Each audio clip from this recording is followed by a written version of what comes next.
Sedang jemaah yang dirahmati Allah, kita berada di malam-malam hari-hari terakhirnya bulan Ramadan, yang kita kenali sebagai 10 malam terakhir. Di dalamnya, sebesar-besar bulan Ramadan ini, kita merasakan, mengimankan ada juga malam-malam yang Allah Subhanahu Wa Taala memuliakannya.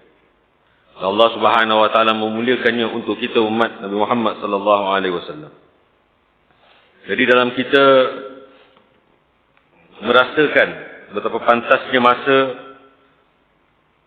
sehingga kan kita diberikan pengurniaan untuk sampai kepada malam-malam yang terakhir ini, kita juga mengharapkan bahawa beberapa hari yang telah berlalu ini di dalam kita mengerjakan puasa dan beribadah di malamnya dengan salat tarawih dan membaca Al-Quran dan sebagainya. Moga-moga juga Allah Subhanahu Wa Taala menemukan bagi kita rezeki untuk dapat menyaksikan dengan penuh keimanan, dengan penuh ketakwaan akan datangnya malam Lailatul Qadar. Dalam sebuah hadis riwayat Imam Muslim dijelaskan bahawa Rasulullah sallallahu alaihi wasallam bersungguh-sungguh pada penghujung Ramadan. Jika Rasulullah sallallahu alaihi wasallam bersungguh-sungguh, apatah lagi kita, orang yang banyak dosanya, yang memerlukan maghfirah, keampunan daripada Allah Subhanahu Wa Taala. Apatah lagi kita sebagai hamba yang perlu menunjukkan syukur kepada Allah Subhanahu Wa Taala. Apakah kita telah betul-betul bersungguh-sungguh menghadapi penghujung Ramadan ini di dalam penghambaan kita kepada Allah Subhanahu Wa Taala?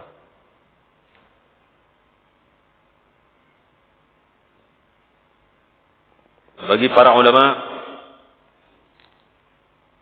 Lailatul Qadar itu adalah masa di mana ujian peristiwa kehidupan serta rezeki cerita kita seterusnya setahun ini ditentukan bagi Allah Subhanahu Wa Taala dan ditetapkan untuk setiap daripada kita. Maka dengan itu, apa yang harus kita lakukan?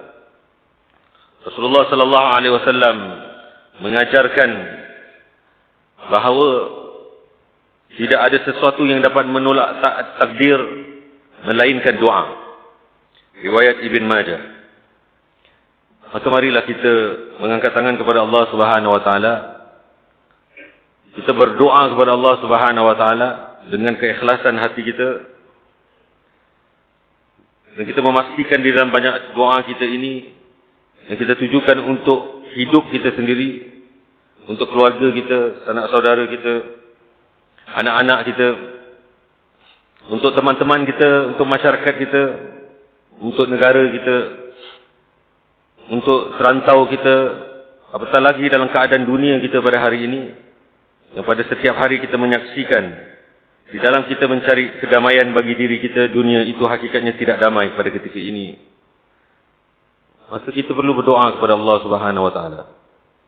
Berdoalah kepada Allah Subhanahu Wa Taala, kerana doa itulah kekuatan orang-orang mukmin.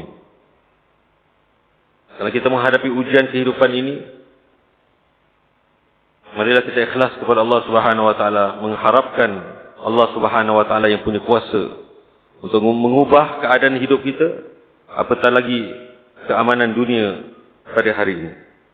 Keadaan Masjidil Aqsa contohnya, bagaimana kita berdoa kepada Allah Subhanahu Wa Taala supaya ianya terbebas daripada kacau bilau. Dan kita doa kepada Allah Subhanahu Wa Taala supaya kita ini dapat satu hari bersalat di dalamnya dalam keadaan aman, tentram.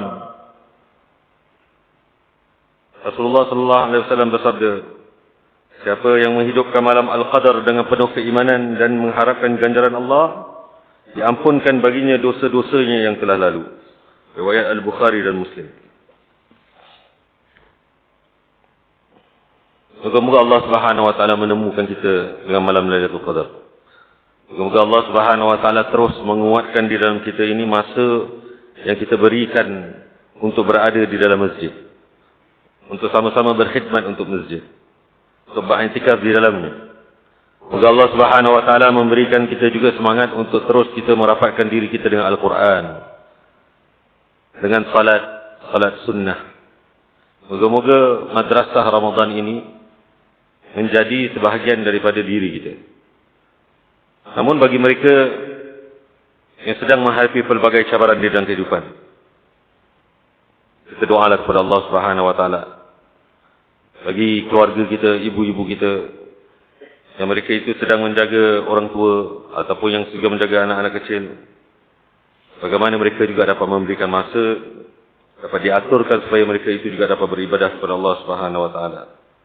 Mari kita cari peluang untuk akhir-akhir Ramadan ini kita salat berjamaah, berzikir, membaca, mendengar alunan bacaan Al-Quran. Mari kita niatkan setiap perkara yang kita lakukan untuk keridaan Allah Subhanahu wa taala. Mari kita berdoa kepada Allah Subhanahu wa taala, moga-moga ibadah kita di dalam bulan Ramadan ini diberikan kesan keselamatan di dunia dan akhirat. Bukan hanya untuk kita, bagi semua yang Allah Subhanahu wa taala kasihani dan ridai. Saudara yang dirahmati Allah, dalam kita menumpukan perhatian untuk meraih akhir-akhir Ramadan ini, moga-moga kita dijauhkan daripada perkara-perkara yang sia-sia atau yang boleh menimbulkan keraguan. Kebiasaannya, bila datang nanti dekat kepada bulan Syawal, maka terjadilah nanti perpecahan dan kekeliruan berkenaan tentang isu bilakah hari raya, isu ru'yah, isu penempatan awal bulan Hijri. Yang ini kadang-kadang menimbulkan perbezaan dan kita dapat perdebatan dan menjadi kacau sesama kita. Banyak perbezaan di dalam hukum telah para ulama itu ada caranya untuk mereka itu menyelesaikannya berdasarkan kepada bagaimana para sahabat Nabi sallallahu alaihi wasallam, bagaimana ijtihad para ulama dan bagaimana pendapat para pakar falak dan sebagainya. Oleh itu, moga-moga kita ini tidak jatuh dalam perbalahan dan tuduh menuduh, cemuh mencemuh. Moga-moga kita menjadi orang-orang yang sabar dan syukur. Semoga Allah Subhanahu wa taala membersihkan hati kita, memeliharakan pahala amalan kita, mengikhlaskan diri kita, dan meletakkan kita di kalangan hamba-hamba Allah Subhanahu wa taala yang diridainya, dan memberikan kita semua ketenangan serta peluang meraih Lailatul Qadar dan semua kebaikan di dalam bulan Ramadan ini. Allahumma ballighna Lailatul Qadar. Allahumma ballighna Lailatul Qadar. Allahumma ballighna Lailatul Qadar. Waj'al lana fiha awfaral hadzi wan nasib min rahmatika wa maghfiratik. واجعلها لنا ليلة قبول وعتق من النار وغفران للذنوب وفوز بالجنة. أقول قولي هذا وأستغفر الله العظيم لي ولكم فاستغفروه إنه هو الغفور الرحيم.